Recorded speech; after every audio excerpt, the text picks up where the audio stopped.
শ্রী শ্রী ঠাকুর অনুকূল চন্দ্রের আলোকে গীতা। সনাতন ইউনাইটেডের পক্ষ থেকে আপনাদের স্বাগত জানাই। আজ আমরা প্রবেশ করব মহাভারতের মহা অরণ্যে, যেখানে কেবল যুদ্ধ নয়, মানব জীবনের গভীর সংকট ও তার সমাধানের অমৃত বাণী প্রতিধ্বনিত হয়েছিল। শ্রীকৃষ্ণের কণ্ঠে যে ভগবদ্গীতা উচ্চারিত হয়েছিল, শ্রী শ্রী ঠাকুর অনুকূল চন্দ্র তার সার্থক প্রয়োগ আমাদের জীবনে স্পষ্ট করে দিয়েছেন। এই ধারাবাহিক পাঠে আমরা শুনব গীতার মূল তত্ত্ব, ঠাকুরের দৃষ্টিভঙ্গি এবং আজকের জীবনে তার বাস্তব প্রয়োগ। অধ্যায় 1, অর্জুন বিষাদ যোগ। অর্জুন দ্বন্দ্বে ভেঙে পড়েছেন। নিজের স্বজনকে সামনে পেয়ে যুদ্ধ করতে মন অস্বীকার করছে। তিনি কৃষ্ণকে বললেন, আমি যুদ্ধ করব না। ঠাকুর বললেন, যখন কর্তব্য সামনে দাঁড়ায় অথচ আবেগ আমাদের অন্ধ করে, তখনই জন্ম নেয় বিষাদ। মানুষের পতন ঘটে কর্তব্য ভ্রষ্টতায়। অধ্যায় 2, শঙ্খযোগ। কৃষ্ণ বললেন, হে অর্জুন, আত্মা অক্ষয়, শরীর নিঃস্বর হলেও আত্মা জন্ম নেয় না, মরে না। ঠাকুর বললেন, মৃত্যুকে ভয় করো না। কর্তব্যই ধর্ম, ধর্মই জীবন। যে কর্তব্য এড়িয়ে চলে সে নিজের আত্মাকে ছোট করে। অধ্যায় 3, কর্মযোগ। কৃষ্ণ বললেন, নিষ্ক্রিয় বসে থেকো না, কর্ম করো, তবে ফলের আসক্তি ছাড়ো। ঠাকুরের ব্যাখ্যা, কাজ করো মানুষের জন্যে, ঈশ্বরের জন্যে, নিজস্ব স্বার্থে নয়, সামষ্টিক কল্যাণে। কাজই সাধনা, কাজই পূজা। অধ্যায় 4, জ্ঞানযোগ।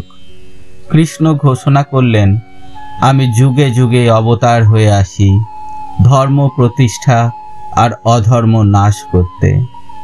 ঠাকুরের ব্যাখ্যা, অবতার মানে কেবল অলৌকিক নয়, অবতার সেই মহাপুরুষ যিনি যুগের প্রয়োজন মিটিয়ে দেন। তার সঙ্গ গ্রহণ করলেই জ্ঞান জেগে ওঠে। অধ্যায় 5, সন্ন্যাস যোগ।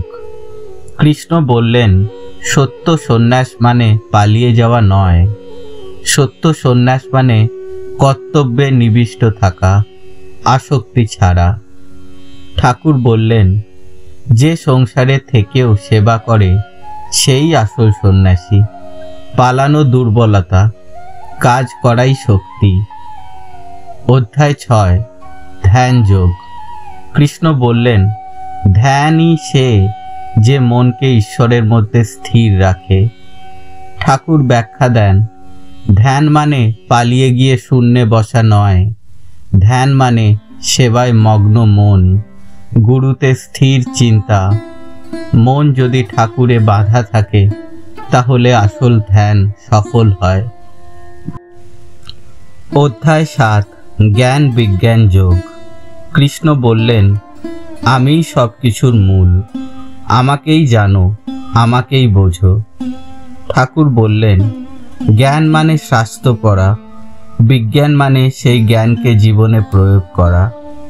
যদি গুরুর বাণী শুধু শুনে যাও কিন্তু কাজে লাগাও না, তাহলে তা জ্ঞান নয়, ভ্রম। অধ্যায় 8, অক্ষর ব্রহ্মযোগ। অর্জুন জিজ্ঞাসা করেন, মৃত্যুকালে কেমন মন নিয়ে মানুষ যাত্রা করবে? কৃষ্ণ উত্তর দেন, যার মনে মৃত্যুর সময় যা থাকে সে তাই লাভ করে। ঠাকুর বলেন, জীবনের অভ্যাসই মৃত্যুর সঙ্গী হয়, তাই সারা জীবন গুরুতে ভক্তি রাখো, যাতে শেষ মুহূর্তে তিনিই ভেসে ওঠেন। অধ্যায় 9, রাজবিদ্যা রাজগ্রহ যোগ। কৃষ্ণ ঘোষণা করলেন, আমি ভক্তের দাস, যে প্রেম দিয়ে ডাকে আমি তার কাছে ধোয়ে যাই। ঠাকুর ব্যাখ্যা দেন, প্রেমই সর্বোচ্চ সাধনা। জ্ঞান, যোগ, তপস্যা সব ফিকে হয়ে যায় যদি প্রেম না থাকে। প্রেমই গোপন বিদ্যা, প্রেমই রাজপথ। অধ্যায় 10, বিভূতি যোগ। কৃষ্ণ বললেন, যে মহিমা দেখেছ সবই আমার প্রকাশ।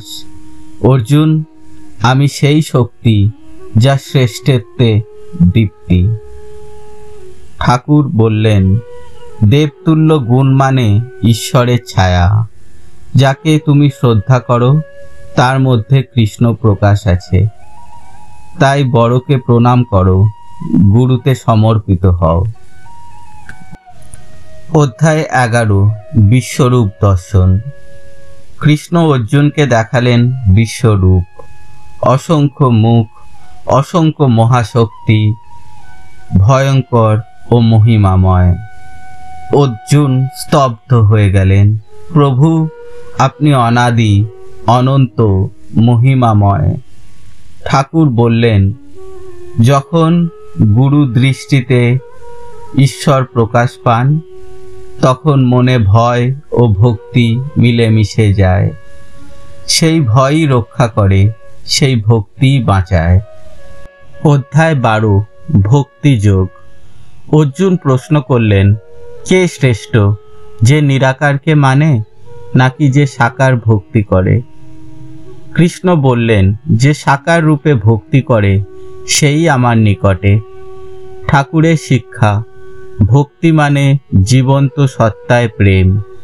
গুরু জীবন্ত ঈশ্বর, তার সেবাই ভক্তি শ্রেষ্ঠ রূপ। অধ্যায় 13, ক্ষেত্র ক্ষেত্রজ্ঞ যোগ। কৃষ্ণ বললেন, শরীর হলো ক্ষেত্র, আত্মা হলো ক্ষেত্রজ্ঞ। ঠাকুরের দৃষ্টি, শরীর হলো উপকরণ, গুরু হলো কৃষক, আর আমরা ফসল। গুরুর সান্নিধ্যে আমরা পুষ্টি হই। অধ্যায় 14, গুণ ক্রয় বিভাগ যোগ। কৃষ্ণ বলেন, স্তব, রজ, তম এই 3 গুণে মানুষ বাঁধা পড়ে। ঠাকুর বলেন, স্তব মানে শান্তি, রজ মানে গতি, তম মানে জড়তা। গুরু স্পর্শেই 3টি গুণ জয় করা যায়। অধ্যায় 15, পুরুষোত্তম যোগ। কৃষ্ণ বলেন, আমি সেই পরম পুরুষোত্তম, যার শিকড় আকাশে, শাখা পোশাকা দুনিয়ায় বিস্তৃত। ঠাকুরের শিক্ষা, পুরুষোত্তম মানে গুরু, যিনি আকাশের শিকড়ের সাথে যুক্ত। তার শিকড়ে ধরতে পারলেই মুক্তি। অধ্যায় 16, দৈবাসুর সম্পদ বিভাগ যোগ। কৃষ্ণ বলেন, দেবগুণে ভরা মানুষ মুক্তির পথে, অসুর গুণে ভরা মানুষ পতনের পথে। ঠাকুর বললেন, যে বিনয়ী, সেবাপ্রণয়ন, সত্যভাষী সে দেবগুণী। যে স্বার্থপর, হিংস্র, ভণ্ড সে অসুর গুণী। গুরু নিকটে থাকলে দেবগুণ জন্মায়। অধ্যায় 17, শ্রদ্ধা ক্রয় বিভাগ যোগ। কৃষ্ণ বলেন, শ্রদ্ধা 3 রকম, স্তভিক, রাজসিক, তামসিক। ঠাকুরের ব্যাখ্যা, যার শ্রদ্ধা গুরুর প্রতি তাই আসল স্তভিক। শ্রদ্ধা যদি স্বার্থে বাধা থাকে তা রাজসিক বা তামসিক। অধ্যায় 18, মোক্ষ সন্ন্যাস যোগ। অবশেষে কৃষ্ণ বলেন, অর্জুন, আমার শরণ নাও, সব ধর্ম ত্যাগ করো, আমার একমাত্র শরণগত হও, আমি তোমাকে মুক্তি দেব। অর্জুন বলেন, প্রভু, আমার বিভ্রান্তি দূর হলো, আমি আপনার শরণে, আমি যুদ্ধ করব। ঠাকুর বললেন, জীবনের আসল গীতা এখানেই। গুরুর শরণে আত্মসমর্পণ, কর্তব্য করো, প্রেমে ভরো, এটাই মুক্তি। উপসংহার, এটাই ছিল গীতার অমৃত বাণী, শ্রীকৃষ্ণের কণ্ঠে উচ্চারিত, শ্রী শ্রী ঠাকুর অনুকূল চন্দ্রের আলোয় ব্যাখ্যাত। এবং আমাদের জীবনের জন্য পথপ্রদর্শক।